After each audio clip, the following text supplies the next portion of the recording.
मोगाच्या भावान भयणो, अशीच एक गोडणी आसा. एक तुफानांत एक व्हडें सांपडलें आनी तें बुडून त्या व्हड्याचो सत्यानाश जालो. आनी त्या व्हड्या वयलो एकूच मनीस, एक आयलंडार तो साल्वार जालो.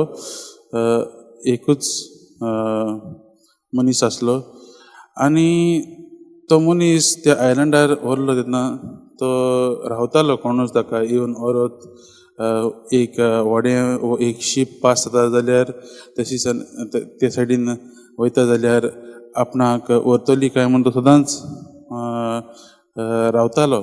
आनी जायते ताणें प्रयत्न केले कोणूय येता जाल्यार पळोवंक, कसलें सिग्नल धाडूंक बी.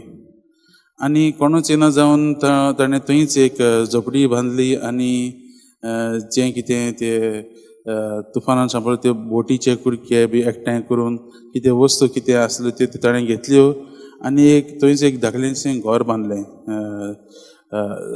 पानांचीं आनी चुट्टांचीं. आनी मोगाच्या भावान भयणो, तो त्या आयलंडाचेर रावूंक लागलो. आनी तो पूण ताच्या मनांत तेंच आसलें कितें एक दीस कोणूय येतलो आनी आपणाक व्हरतलो म्हूण. पूण तो ते घोडयेक रावता आसतना आपलें जिवीत तो चलोवंक लागलो. आपूण त्या आयलंडार तो जेवण खाण सोदूंक गेलो, तें फळां बी सोदूंक गेलो. एक दीस अशेंच करता आसतना तो परतो येयलो तेन्ना ताच्या झोपडेक उजो लागलेलो आसलो. तेन्ना उजो लागून ताची झोपडी आख्खीच गोबर जावन गेली. आनी तेन्ना तो देवाचेर शिरूंक लागता आनी देवाक म्हणटा, देवा तुवें म्हाका हें कितें केलां? पयलेच फावटीर ह्या तुफानांत सावन तुवें हांव सांपडून ह्या आयलंडाचेर आसा आनी आतां तुवें म्हजें घरूय तुवें लासून उडयलें. आनी मोगाच्या भावान भयणो, दुसरे दिसाक एक बोट आयली आनी ताका साल्वार करूंक, ताका रेस्क्यू करूंक ती आयली.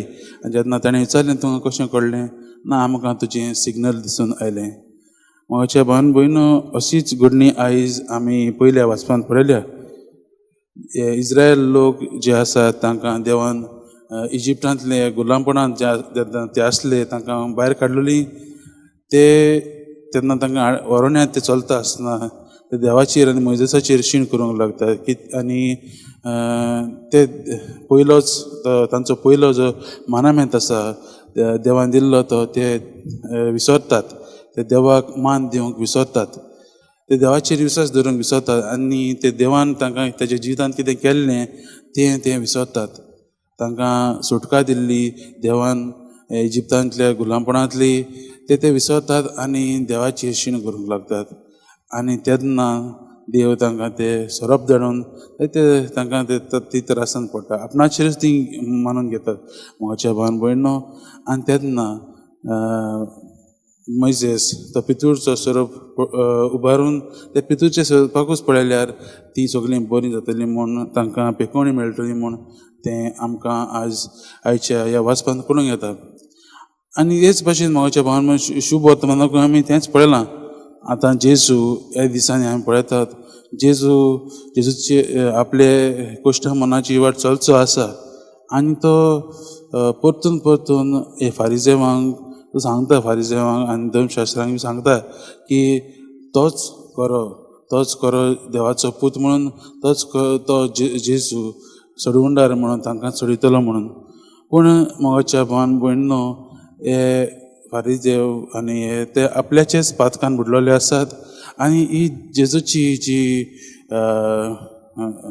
जेजूची शिकवण जी आसा ती घेवंक ते आपणावंक ते फाटीं सरतात. आनी आयज देखून पळयत जाल्यार ते ताची उतरां माननात. ते सगळे लिटरली आपल्या उतरां पळोवन ते कितें जेजू कितें म्हणटा तो तेंच ते मानून घेतात आनी तांचो अर्थूच तो दुसरेच म्हूण समजतात.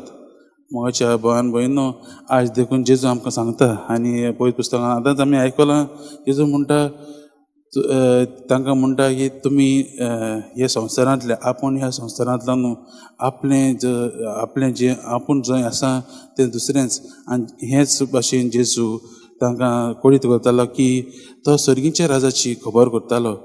आनी सर्गीचे आयज जेजू आमकांय तेंच कळीत करता. आमी आमचें जिवीत हे संवसारीक जिविताचेर न्हय, पूण ताता ती भाशेन ताचेर सर्गीच्या राजाचेर आमी नदर घालूंक गरजेची आनी जेजू म्हणटा जेन्ना ताका उंच उबारतले तेन्नाच आमी ताचेर नदर मारून विश्वास दवरतली आनी विश्वास दवरतल्यांकूच सोडून मेळटली म्हूण जेजू आज कुडीत करता.